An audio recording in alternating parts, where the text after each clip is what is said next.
Right now on Denver 7 News at 5 o'clock, Douglas County School Board narrows down its search for the next superintendent. So we're taking a closer look at the two finalists. Should political parties stay out of school board elections? It should be more nonpartisan. There already is partisanship. If it's nonpartisan, in my personal opinion, you don't know where they stand. Our team in Washington is diving into an issue dividing parents and school leaders across the country. Plus, parents have been calling on schools to be more open about what they're teaching our kids. Now, one Colorado lawmaker is pushing for more transparency in a bill up for discussion today. So much has changed over the past 2 years of the pandemic, so we're taking a snapshot of what's happening in our schools today. Thanks for joining us. I'm Brian Sanders. I'm Nicole Brady.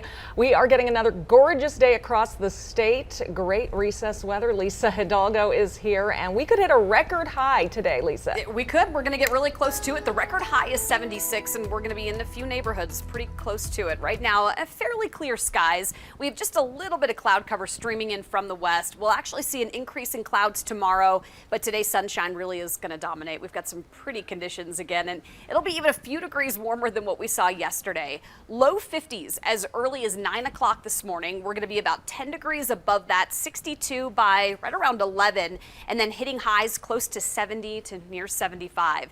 Denver right around 73, upper 60s near 70 from Platteville north up to Fort Collins, and 40s and 50s out west. Evergreen a really mild 61 this afternoon. Look at southeastern Colorado. We've got 80s on the board. La Junta and Lamar right around 80 this afternoon.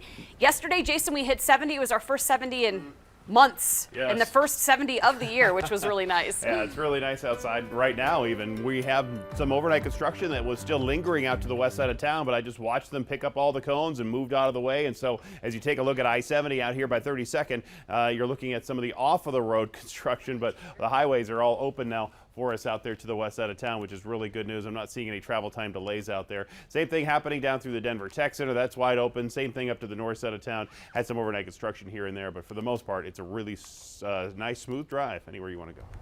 Thank you, Jason. Douglas County is getting closer to naming its new superintendent. The school board has narrowed down the search to 2 people now. After what started as a contentious process, the announcement comes a month after the board voted to fire former superintendent Corey Wise. This morning, we're taking a 360 look at education matters in Colorado impacting our kids. Our team in Washington is breaking down how a push to make school board elections more partisan and how that could impact your child's schools. And we're breaking down a bill in our legislature that would require schools to be more transparent about what exactly your kids are learning. Denver 7's Colette Bordelon kicks off our coverage this morning from Douglas County. Colette, the school board so far has kept its promise to fast track its superintendent search. Yeah, that's right. The search for a new superintendent technically started in mid-February, so it's only taken the board a little more than 2 weeks to name their finalists for that superintendent position. One of those finalists, Erin Kane. She's going to be interviewed at noon today during a public meeting. Her name's been floated as the favorite. She's the executive director of schools for American Academy, a charter system. Kane served as interim superintendent for Douglas County from 2016 to 2018. Now, the other candidate being interviewed today is Danny Windsor, the executive director for the Parker region of Douglas County Schools, which he's been since the summer of 2020. Before that, he was with the district for over a dozen years. There was a motion to move Windsor forward as the only finalist by the school board, but that was defeated. Next Tuesday's board meeting will be the chance for public comment on the finalists with an interview panel quizzing them on March 10th. The last public comment session before hiring the next superintendent is set for March 22nd. Now, as for Corey Wise, who was fired from that superintendent position after holding it for a little less than a year, he's taken a new job with Jeffco Schools. His attorneys did file an open records request in mid-February requesting any communications surrounding his firing. Live this morning, Colette Bordelon, Denver 7. Thank you, Colette. Well, debates over masks, vaccines, and remote learning have pushed local school boards to become much more political than they used to be here in Colorado. All school board candidates run under a nonpartisan title, but you can typically tell where they lean on the political spectrum. We saw it during last year's Dougco school board election, where more conservative candidates formed a group calling themselves Kids First, while others campaigned under the slogan Community Matters. Now more districts across the country are allowing school board candidates to tie themselves to a particular political party. Our national team visited Fayette County, Tennessee, where for the first time this year they chose to have partisan school board races with candidates running as either a Democrat or Republican. Those in support of the move say it better informs the voters, but others say it could force school board primary elections and makes elections and campaigning more divisive.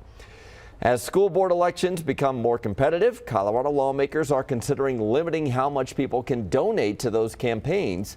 A bill making progress in the legislature would cap individual contributions at $2,500 per candidate and donations from small committees at $25,000. In the last election, Douglas County candidates raised more than $90,000 each. Some individual donors gave upwards of $20,000 to their candidates. Well, parents having a say is a big theme in education right now, even making it into the Republican response to the State of the Union.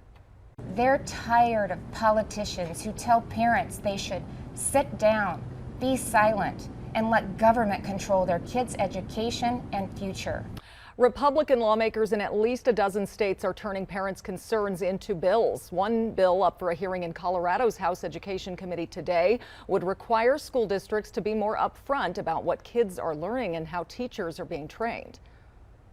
House Bill 1066, sponsored by Republican Tim Geithner, would require school districts to post on their websites all textbooks and materials being used for all subjects, any surveys kids are given in school, and information about professional development or training teachers are undergoing. So right now what you're seeing is there's a desire for parents to fully understand what curriculum is being taught at their schools.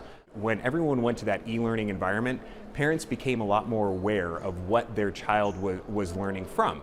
But it wasn't just remote learning that seems to have caused new tensions between parents and their schools. In districts across the country, some parents have raised their voices about the teaching of race relations and history. Falcon School District 49 in Geithner's House District specifically banned the teaching of critical race theory earlier this year. But Geithner says schools in Colorado already have to follow rules about teaching controversial topics, and that this bill is just about giving parents easier access to information that can help them make the best choice for their child. Being able to see what type of curriculum is being offered, maybe there's a better fit as I do that long-term planning. While easing the burden for parents, he says this won't add work for teachers. This shouldn't burden teachers. This is a requirement for the school district. Like, I wrote it very, very carefully that way. Now, this bill faces an uphill battle in the Democratic-controlled legislature, but if it were to pass, Denver Public Schools tells me the majority of their district-managed schools already use a district-supported curriculum that they could easily share online. However, for schools that do not use district curriculum, they would have to collect and share all those resources at the school level. A generous gift will help create a community garden in southern Colorado. More than 250 hydroponic grow towers were delivered to Trinidad High School this week. Teacher Zeb Williamson and his students will be creating a garden and a learning space. The goal is to increase food security and physical activity and teach kids about careers in horticulture, hydroponics, and entrepreneurship. It is now just about 5:10. Good Thursday morning to you. We're almost to the weekend, and there are some big changes in store this weekend. But today, another beautiful wake-up forecast. We're going to be in the upper 60s by lunch, by noon, which means 40s and 50s this morning, and then highs about 5 to even 7 degrees above that. Low to even mid-70s this afternoon. So much colder by Sunday. I'll show you that on the Super 7 Day coming up. I was just checking out the drive over in Green Valley Ranch in Montbello, over here to the east side of town. Not seeing any problems across I-70. Looks fine for us on the highways and off the highways through Chambers and Tower Road. No issues for us on 56th Avenue right now. The drive to or from the airport also looks pretty good. Take a look at those other travel times in just a minute. Colorado's Attorney General says time's up for TikTok, the multi-state investigation he's joining in hopes of protecting our kids on the app. Also integrating home technology in the most unexpected way. One push of a button or one cue, and the room changes. Yep. I'll introduce you to the company raising the standard for smart living. Also, before we head to break, here are some great photos from across Colorado. You can play this live Zen stream on your TV anytime on the free Denver 7 Plus app for Roku, Amazon Fire, Apple TV, or Android.